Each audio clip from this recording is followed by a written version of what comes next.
Okay, so I've been meaning to do this video for a while. Oh, there's this feature that I've been taking advantage of for a little bit, and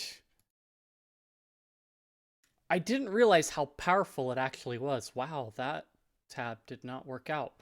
But it kind of pairs with a plugin. Let me actually open up the right one now. So, let me go open up that one. Okay. So, you Firefox's containers. So I didn't realize like how well they actually worked until I actually tried it in firedragon to see like, oh, how things would work. And so if you notice this YouTube tab, let me mute that because it's being mean. Um this YouTube tab I am not signed in on at all. It is in a separate container. And then if I go over to the dashboard over here, I'm logged in over here. Or if I go to this tab over here, I'm logged in over here. So containers like Chromium Chromium-based browsers lets you set up profiles, but containers mean I can have the same tab in the same window as this one, and in essence have two separate sessions running at the same time in the same window. And I didn't quite realize how powerful that was until I'd actually like really tried it out. So important thing to keep in mind with this. So if I go and look at, where is it? Somewhere in here. Oh, privacy and security is where it would be. I'm pretty sure. Or was it? I'm gonna find it somewhere.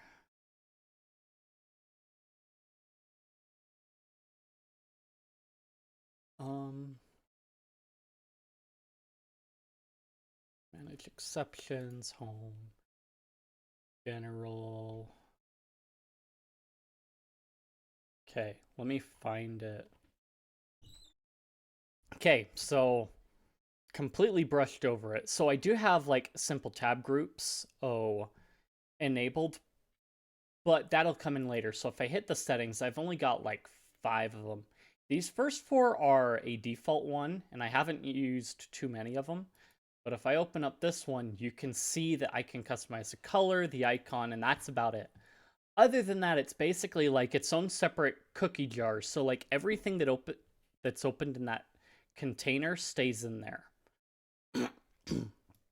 So I could also enable selecting container for each tab, but the other extension I have is simple tab groups. So it basically has these different tabs open. I can open it in a separate window. I can sort the groups, discard a group, completely get rid of group. But overall, if I hit manage groups right here, you can see that I've got like a whole host of different groups, and I can even add even more. So I've got the YouTube one open right here, and I've got the browsing one open right here. So the other thing you'll notice is I can actually mess around with the different settings. And so with between the containers and the tab groups, you can do a lot of interesting things with it. So like for example, this group right here has a specific container that like it uses all the time. Every tab that opens in it is open to there. One other thing that the tab groups extension does is it enables you to open links in a temporary container. So you can containerize a link that you're opening for a short amount of time. So if I were, let's see, let's go to RPGs.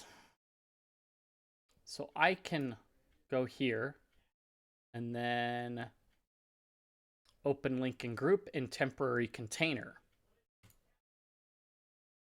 And then it opens up here and it's in a separate temporary container right there. So it doesn't show up in my history and then it's gone. So you could do this like by hand with normal containers, But this just makes it really convenient if you're just opening up a link and you don't want the tracker to completely follow you.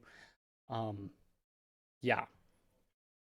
And if we go back to the settings here, there are a number of different ways to mess with it. So you've got your default group and the settings there. If I go back to my manage groups, one thing that you can do is if you notice the text box, let's not hit that one. You can actually, so yeah, you can change the icon, of course, but at the bottom, the text box here, you can add in regular expressions to catch like certain tabs and move them to that certain group. So like, for example, if I were coming from this tab group and I opened a YouTube link, YouTube would automatically pull that tab over to this tab group, and then I would have to switch over to it. But it would still remain in that same container as you see here. So that's what's happened here, is I opened up this link, and then it pulled that tab over to the YouTube tab group because that's what it says to do. There are probably other ways that you can like change it so that like there are certain exceptions, like keep this one in this tab group so it's all together. But I haven't figured that out quite yet and like put that into it all. But that's what it's kind of a cool feature, and I haven't like dove too much into it, but I'm taking more and more advantage of it, and it seems quite a bit more intuitive than even like Chromium's like tab grouping, where it's basically an accordion that pops out and then pops back in. It's kind of halfway like tab stacks in Vivaldi, but not quite. It's between like the containers and the simple tab groups. It kind of comes together in this mesh of like, it's almost too cohesive. I mean, it can seem kind of clunky to have to switch groups, but it does kind of help you focus a bit more because you don't have those groups constantly in your face, and there's less clutter on the screen at the same time.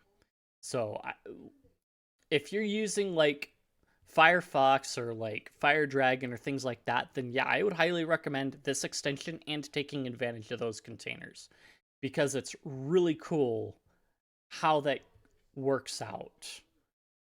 Definitely more containerization I can do, and I may implement that, but yeah, it's really cool to see it all work out this way. If you enjoyed the video, then like, comment, subscribe, feed the algorithm, boost the video up, share this video with your friends. If you found it informative or you just want to chat, I've got plenty of places in the description, Discord, Guilded, and what have you. Check those out, and I will see you guys in the next one.